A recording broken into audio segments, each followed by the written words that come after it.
This is the Ultimate Power Source Livewire, and you are listening to All Things Wrestling Radio. It's another edition of All Things Wrestling Radio on today's Talk 1490. I'm your host, Isaac. Don't forget to check us out at allthingswrestlingradio.com for previous episodes and interviews. We've got a great show for you today. We've got Money in the Bank tomorrow night, so we'll be breaking all that down.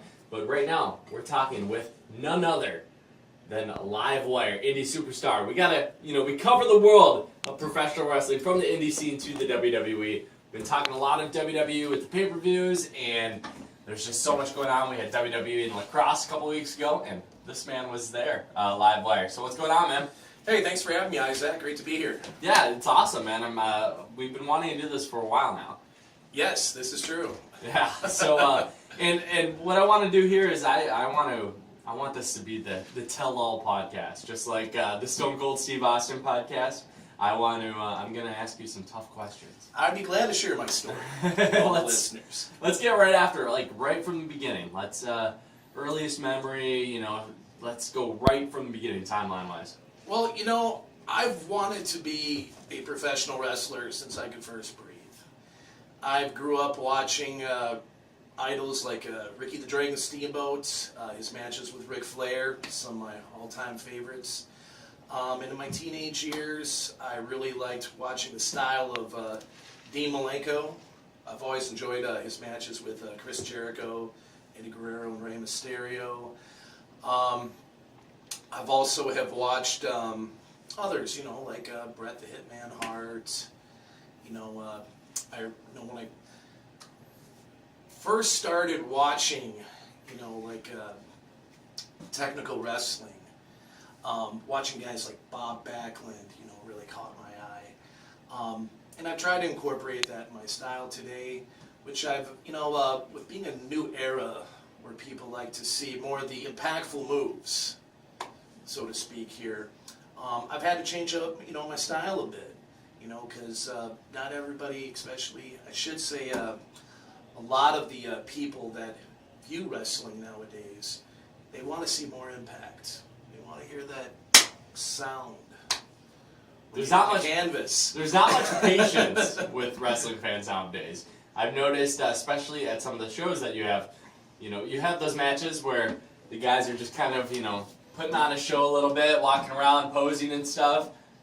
Get right after it. You gotta be, especially with some of the fans, you just gotta be quick, impact, moves. They like that fast pace. Absolutely.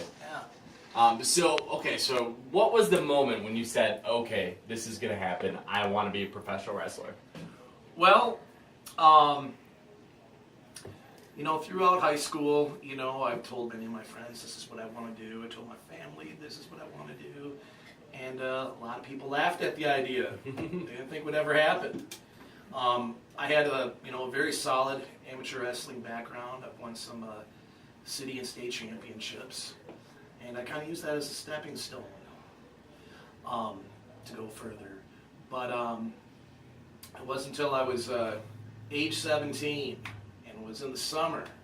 I believe it was 1996. My mother had actually passed away about, I want to say, 4 or 5 months before that time. I set foot at the largest county fair in Anoka County, over in Minnesota.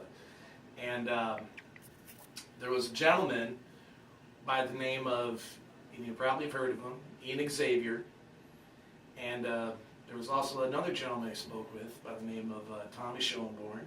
They asked me if I was a wrestling fan or would like to get started into wrestling. They said I had a good build, a good look, and I was given a business card. I went to a tryout in South Minneapolis, and it went great.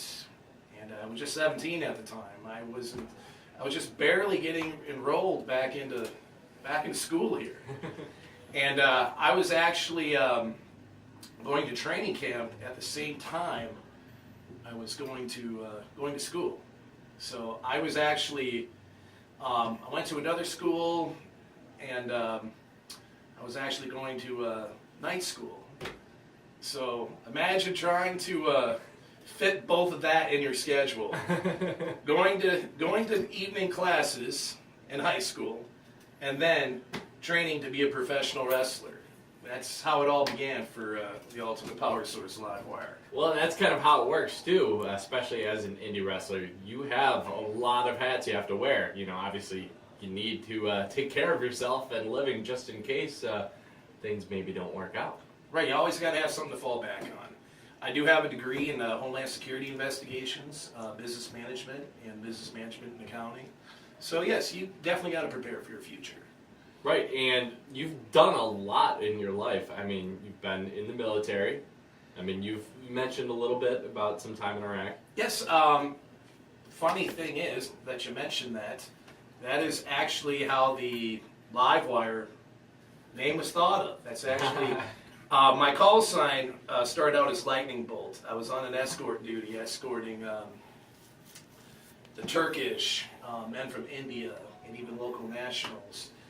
And I was giving the call sign of Lightning Bolt, but then later on, I was given the call sign of Livewire.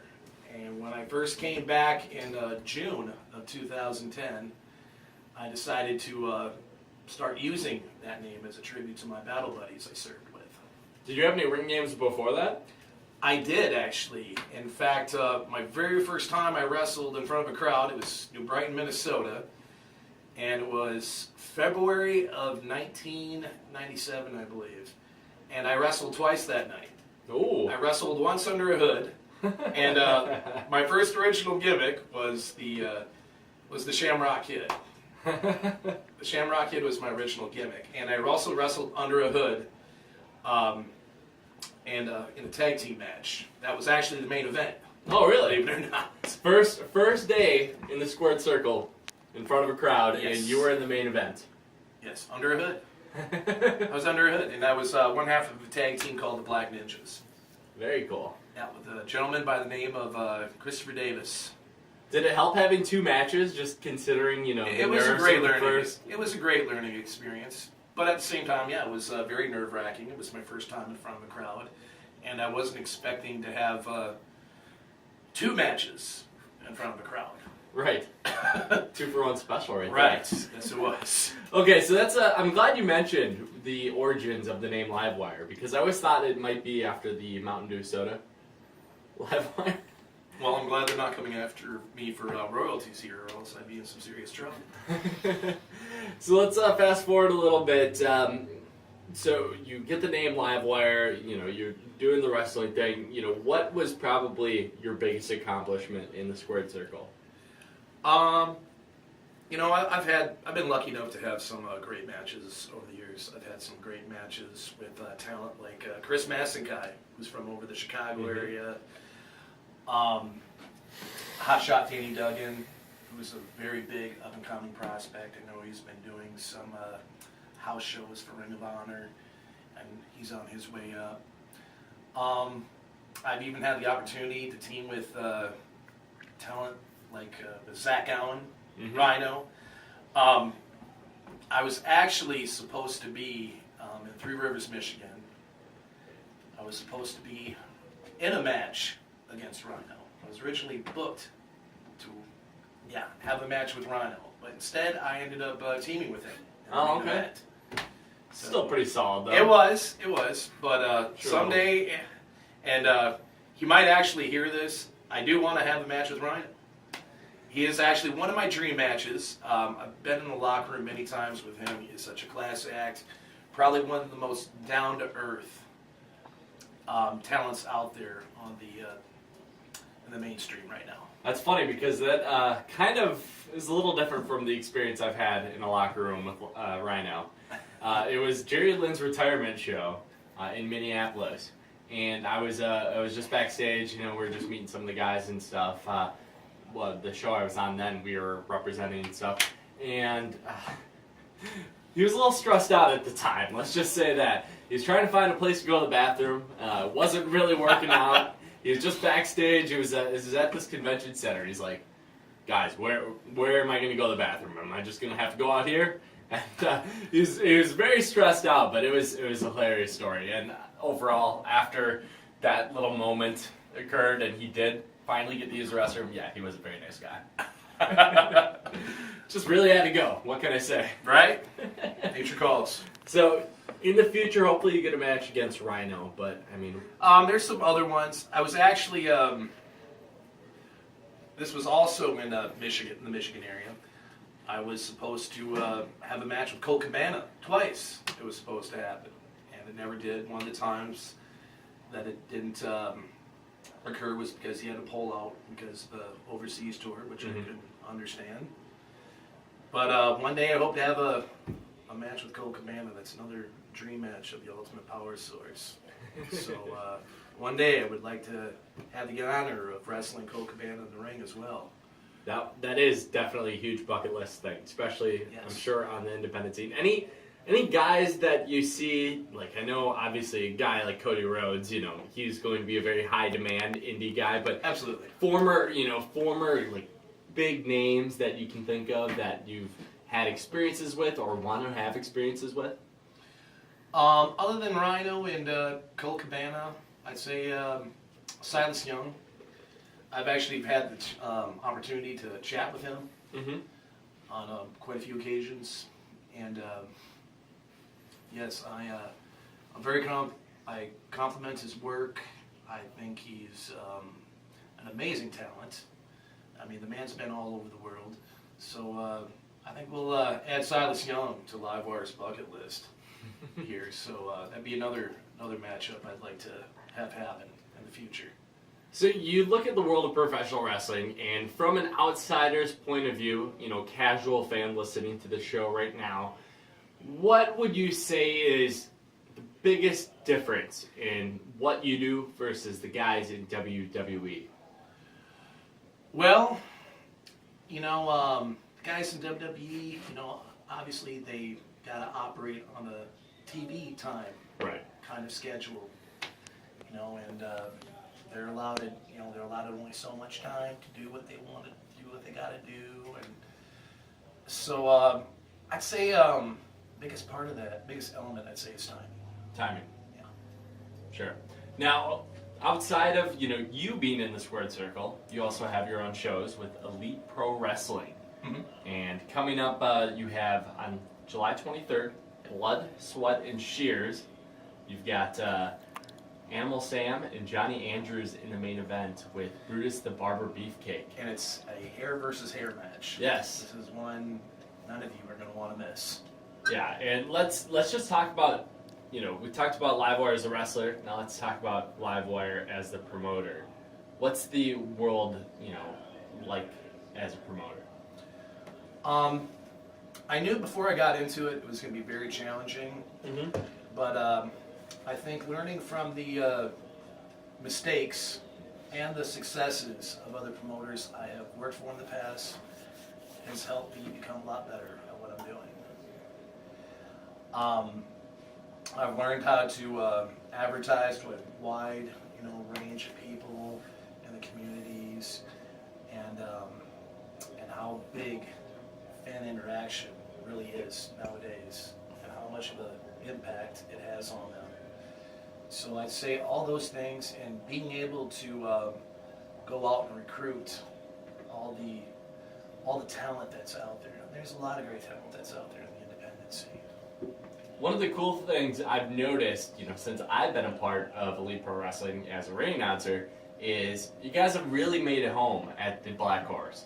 And it's such a cool venue, you know, it's very unique with you have the balcony and stuff like that. It's a very cool environment.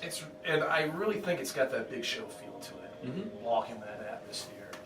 And there's such a strong following that's developed over the years with that community and the venue itself. And it just gives me a big adrenaline rush. I know when I go out there and I'm wrestling in front of all those people, it's great. The fans there are amazing. Absolutely. And, I mean, you have the local guy, Chris Steele, Winona Zone, and, I mean, he's a huge draw at that place. He is, absolutely. He is the face right now of Elite Pro Wrestling, without a doubt.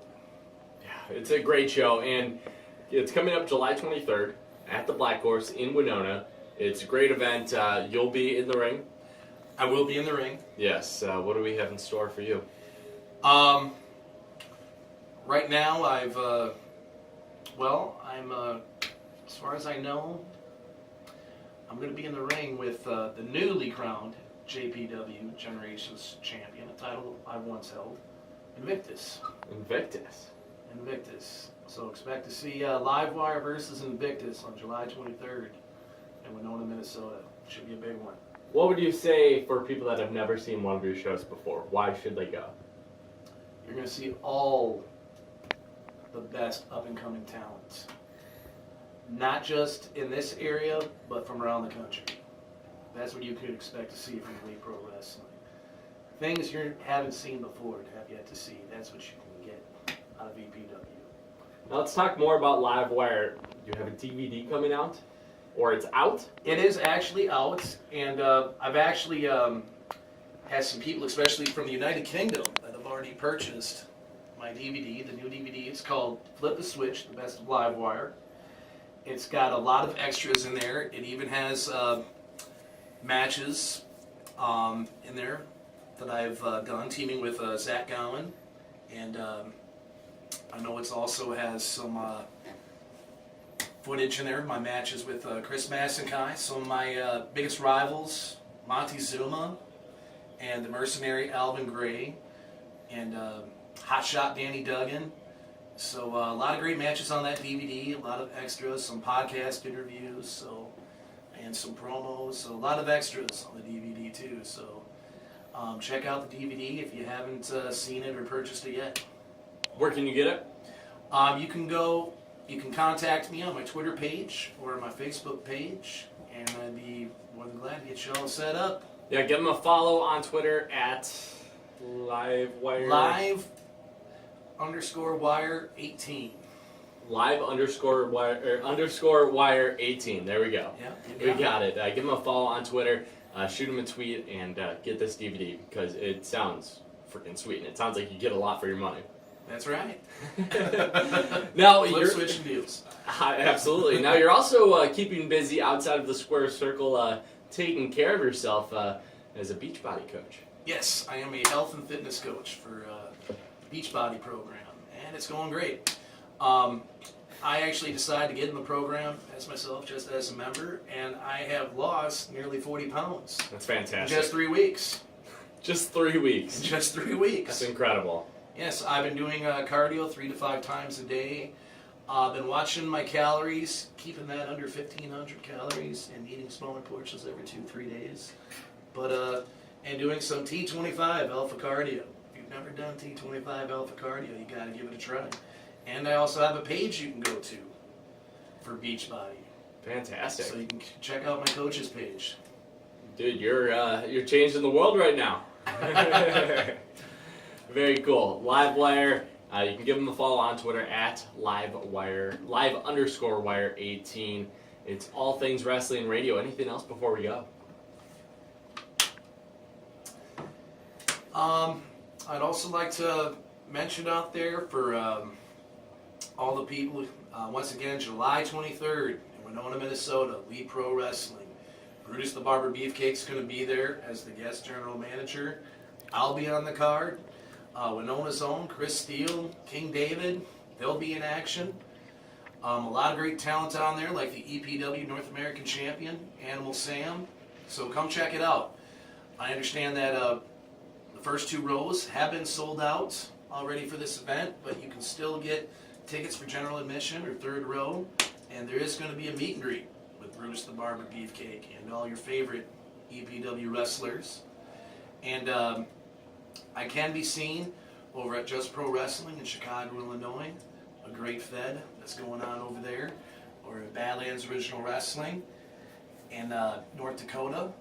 And also, I am making my return to a couple different feds. One of them being, I just contacted the promoter last night, or I should say he contacted me. He's over in the Kansas area for World Wrestling Express. So I will be back in action for World Wrestling Express in Kansas. And also here, I will be making my return soon to Old School Championship Wrestling. They're based Very out in cool. the Northeast Minneapolis area, so you can come see me there as well. Plenty of chance to see Livewire in the Midwest and beyond. That's right. Thanks, Livewire. Thanks for having me. It's been a pleasure.